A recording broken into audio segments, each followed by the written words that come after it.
बच्चों स्वागत है आपका आपके अपने YouTube चैनल रोजगार भी सचिन पर। रीजनिंग की क्लास होगी, फिर ताबड़तोड़ क्वेश्चन लेके आया हूं मैं, भाग नंबर 7। आइए चलते हैं रीजनिंग की क्लास की ओर। मेरे पास इससे पहले आपके 6 क्लासें हो गई है। क्लास नंबर जो है बच्चों ये आपकी 7 है। और यहाँ पर सभी विद्यार्थी आज का जो पहला क्वेश्चन है वो क्वेश्चन ये लिखेंगे। सभी विद्यार्थी लिखेंगे 13 अगस्त 2013 को कौन सा दिन था? कौन सा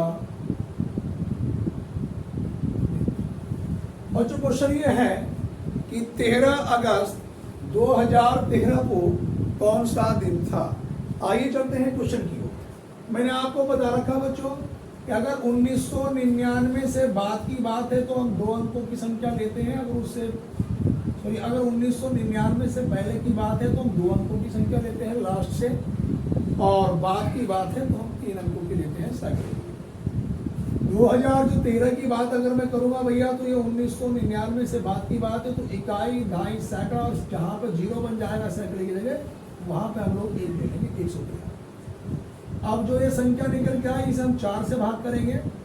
4 दूनी 8, 11 में से 8 घटाया 3, 4 8 32, रिमाइंडर बचा 1। बिना दशमलव का भागफल कितना निकल के आया बच्चों? 28। नंबर दूसरे पे हम लोग दिए गए महीने की तारीख लेंगे। तारीख कितनी है? अगस्त। और अगस्त का कोड कितना होता है बच्चों? तो मेरे पास मैंने आपको कोड लिखवाए थे कि जनवरी और अक्टूबर का कोड कितना होता है? 0 होता है, सही है ना। मई का कोड कितना होता है? 1। फरवरी, मार्च, नवंबर का कोड कितने होते हैं? 3, सही है। ये मैंने आपको कोड लिखवाए थे। तो मेरे पास बच्चों अगस्त का कोड, देखो जिन्हें कोड जानकारी नहीं है तो मैंने बच्चों आपको लिखवाया भी था कि जनवरी और अक्टूबर का जो कोड होता है वो कितना होता है? 0। मई का जो कोड है बच्चों वो कितना होता है? 1। उसके बाद अगस्त का जो कोड होता है बच्चों वो कितना होता है? 2। फरवरी, मार्च, नवंबर का कोड होता है 3। जून का कोड होता है 4। और जुलाई और सितंबर का कोड होता है आपका 5। और दिसंबर का कोड होता है 6। ये कोड मैंने आपको बताए थे, आप लोग यहाँ से कॉपी कर भी सकते हैं जिन बच्चों को रीजनिंग की क्लास पढ़ी है और मेरा करंट टॉपिक पढ़ा हुआ है। तो अगस्त का कोड कितना हुआ बच्चों? 2 हुआ मेरे पास। इन सबको आपस में जोड़ लेंगे। 3 और 8 11, 11 और 3 कितना हुआ बच्चों? 14, 14 और 2 कितना हुआ? 16। फांसी लगा 3, 1 2 3 और 1 4, ये निकल गया। देखो 3 और 8 11, 11 और 3 कितना हुआ? 14, 14 और 2 16, हासिल लगा 1, 1 और 2 3 और 1 4, 4 और 1 हासिल कितना निकल गया मेरे पास? ये 5। और 156 आया। कितने से डिवाइड करूंगा भैया मैं? 7 से। 7 दूनी 14, बचा मेरे पास 1। 7 दूनी 14, रिमाइंडर कितना बचा? 2। तो 0 रविवार का, 1 सोमवार का और 2 बच्चों किसका दिन निकल गया? मंगलवार। तो मेरे पास जो सही आंसर होगा बच्चों इसका क्या उत्तर होगा? मंगलवार। इससे अगले क्वेश्चन की ओर चलता हूं बच्चों में, सवाल नंबर 2 की। दूसरे क्वेश्चन में हम लोग लिखेंगे बच्चों, क्वेश्चन नंबर दूसरा, 15 अगस्त 1947 को कौन सा दिन था? कौन सा दिन था बच्चों? क्वेश्चन ये है कि 15 अगस्त 1947 को कौन सा दिन था। तो 99 से पहले की बात है तो मैं इसमें लास्ट के 2 अंक लूंगा। इकाई, दहाई कितना निकल के आया मेरे पास? 47। दहाई या सैकड़े की संख्या को कितने से भाग करूंगा? 4 से। 4 ही करना 4, फिर ये 7 आया, 4 ही करना 4, रिमाइंडर कितना बचा? 3। तो बिना दशमलव का भागफल कितना निकल के आया? 11। दिए गए महीने की तारीख कितनी है बच्चों? 15। अगस्त का कोड कितना होता है? 2। सबको जोड़ूंगा, 7 और 1 8 और 5 13 और 2 15, हासिल लगा 1, 4 और 1 5 और 1 6 और 1 7। कितने से भाग करूंगा? 7 से। 7 9 70, बचा कितना? 5। और 5 किसका शेष होता है बच्चों? शुक्रवार। इसके बाद अगले क्वेश्चन पर चलेंगे हम लोग। क्वेश्चन नंबर 3 की ओर हम लोग चलेंगे। तीसरे नंबर का क्वेश्चन लिखेंगे बच्चों सभी विद्यार्थी, लिखेंगे 2, 3, 5 अनुपात 100 समानुपात 1, 2, 4 अनुपात कुछ। यहाँ पर आप लोग ध्यान देंगे कि 2 और 3 5 और 5 का वर्ग कितना हुआ बच्चों 100। तो यहाँ पर 1 और 2 3, 3 और 4 7, तो 7 का वर्ग कितना होगा बच्चों 49। कॉपी करते चले सभी विद्यार्थी हाथ क्या। इसके बाद बच्चों क्वेश्चन नंबर चलेंगे हम लोग 4 पर, चौथे नंबर के क्वेश्चन पे चलेंगे। 3 क्वेश्चन कंप्लीट हो चुके हैं, सवाल नंबर 4 की हो चुके। चौथे नंबर का क्वेश्चन ये है, लिखेंगे यदि किसी घड़ी में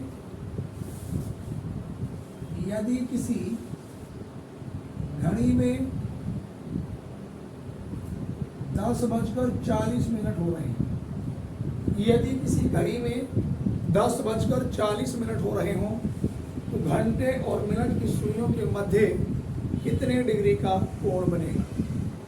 तो देखो ध्यान दो बच्चों, मैंने आपसे बता रखा है और मेरा YouTube चैनल पे ये टॉपिक पढ़ा हुआ भी, वहाँ से आप देख सकते हैं कि जो घंटे होंगे उसको हम अलग लिखेंगे, जो मिनट होंगे बच्चों उसको अलग लिखेंगे।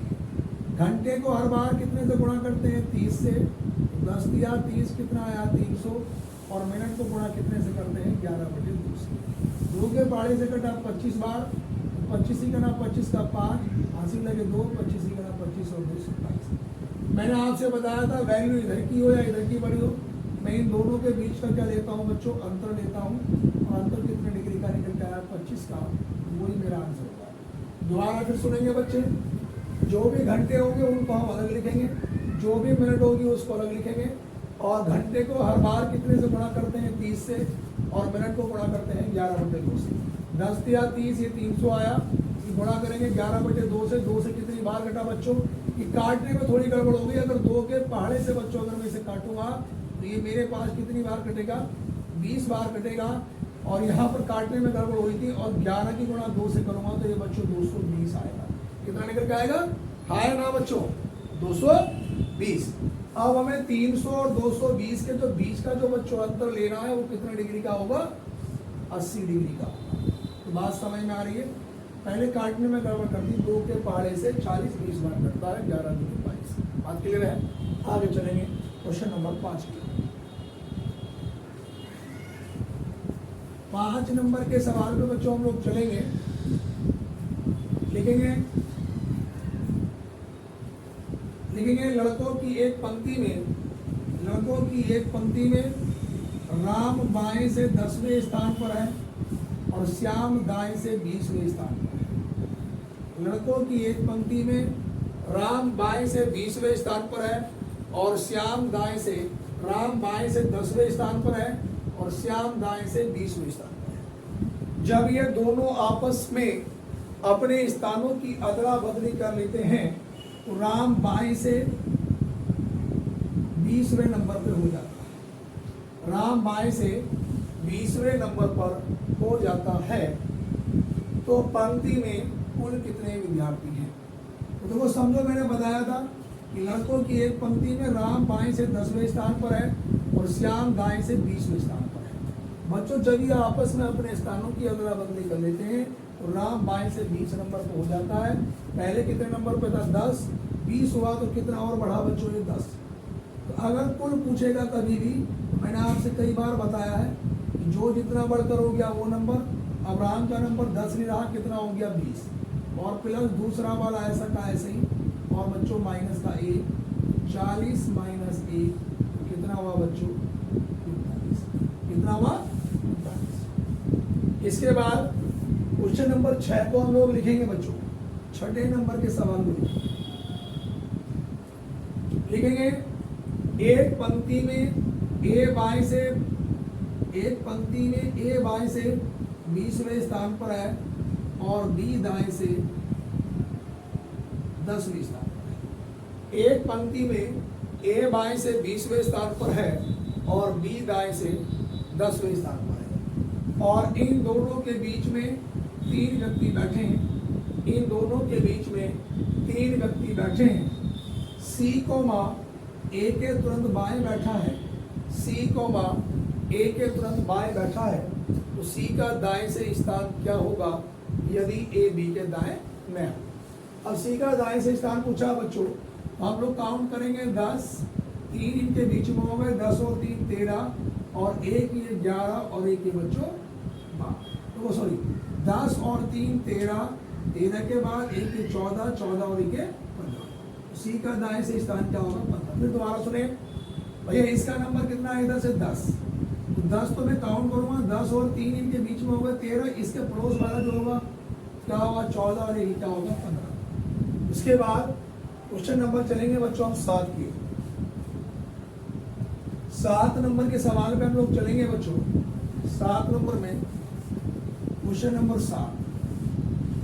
7 में लिखेंगे निम्न में से कौन सा एक पद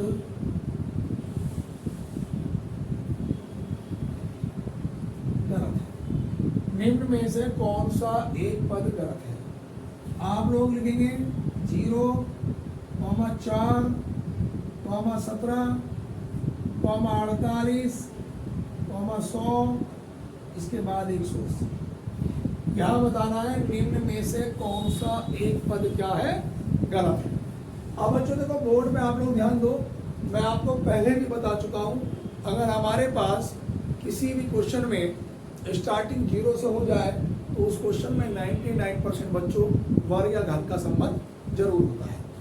अब मुझे एक बात नजर आ रही है, यहाँ पर अगर मैं चलूंगा कि 1 का घन माइनस 1 का वर्ग, ये 1 माइनस 1 बराबर कितना हुआ बच्चों 0। इस अगले वाले पे मेरे पास ये 2 का घन माइनस 2 का वर्ग, 8 माइनस 4 बराबर 4। इसके बाद बच्चों यहाँ पे 3 का घन माइनस 3 का वर्ग, 27 माइनस 9 बराबर कितना हुआ 18। क्या गलत है बच्चों 17। इसके अगले वाले में चेक करके देखेंगे, 4 का घन माइनस 4 का वर्ग, 4 का घन 64 माइनस 16 तो 48। तो यहाँ पर कौन सा पद गलत है बच्चों 17, और आना क्या चाहिए था बच्चों 18। इसके बाद सवाल नंबर 8 की ओर हम लोग चलेंगे। 8 नंबर के क्वेश्चन में चलेंगे बच्चों। इसमें बताना है विषम बताइए, विषम बताइए।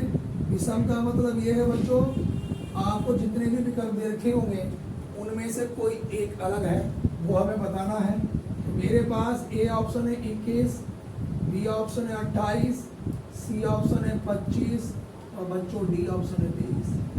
अगर ये एग्जाम में आ जाए 50% बच्चे इसका उत्तर जरूर बताएंगे। अब यहाँ पर ध्यान देंगे बच्चों, इसमें से बताना निम्न में से कौन सा एक गलत है। आप सभी बच्चे ध्यान दें, अगर कभी भी बच्चों 2 अंकों की संख्या है तो सबसे पहले लॉजिक लगेगा सम और विषम का। उसके साथ साथ अगर कोई 3 संख्या एक पहाड़े से कट रही है तो सम विषम का लॉजिक फेल हो जाएगा। यहाँ पर देखो कोई सी भी 3 संख्या एक पहाड़े से तो नहीं कट रही, लेकिन 28 क्या है केवल सम संख्या है, तो उत्तर कौन सा अलग होगा। अब कुछ बच्चे तर्क करते हैं कि सर 25 हो सकता है, 25 5 का वर्ग अपने अलावा बदल, उसके बाद 23 हो सकता है, अपने अलावा किसी से नहीं कर सकता। अगर कोई क्वेश्चन एक से अधिक आंसर देता है तो आप उनके डबल अंक सिंगल कर सकते हैं, जैसे 2 और 1 3, 8 और 2 10, 2 5 7 और 2 और 3 5। तो 3 5 7 तीनों अभाज्य संख्या है, अपने अलावा किसी से नहीं कटेगी। 10 किससे बना है 28 से, तो कौन सा वाला अलग होगा बच्चों 28 का। बात समझ में आ रही है। उसके बाद बच्चों क्वेश्चन नंबर 8 के बाद हम लोग क्वेश्चन नंबर चलेंगे 9 पे। 9 नंबर के सवाल में भी बच्चों यही है कि विषम बताइए। विषम बोल दे या आपका ये बोल दे कि भिन्न बताइए या अलग बताइए या विजातीय, मतलब एक ही है। मतलब बच्चों अगर कहीं पर ये शब्द लिखा आ जाए विषम या भिन्न या बच्चों विजातीय, इन सब का मतलब यही होता है कि निम्न में से कौन सा एक अलग है। आप देखो ध्यान दो, मुझे विषम बताना है मेरे पास मान लीजिएगा ए ऑप्शन ये है मेरे पास त्रिभुज, बी ऑप्शन क्या है वृत्त, सी ऑप्शन है बच्चों आयत, और डी ऑप्शन क्या है मेरे पास वर्ग। इसमें बताना कौन सा है। तो बच्चों यहाँ पर मेरे पास अगर मैं त्रिभुज बनाता हूँ तो त्रिभुज तो कई प्रकार के हो सकते हैं। त्रिभुज समकोण भी हो सकता है, विषमबाहु भी हो सकता है, समद्विबाहु भी हो सकता है, सही है।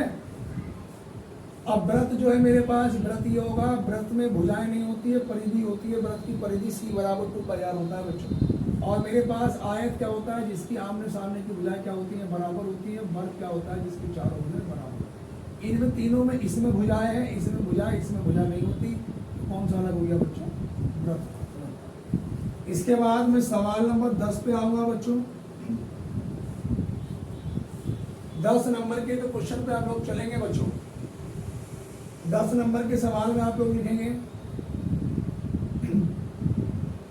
इसमें भी दिशा में बताना है कौन सा अलग है। ए ऑप्शन मैंने लिखा बच्चों वर्ग, बी ऑप्शन मैंने लिखा आयत, सी लिखा मैंने गोला, और डी ऑप्शन लिखा बच्चा मैंने व्रत।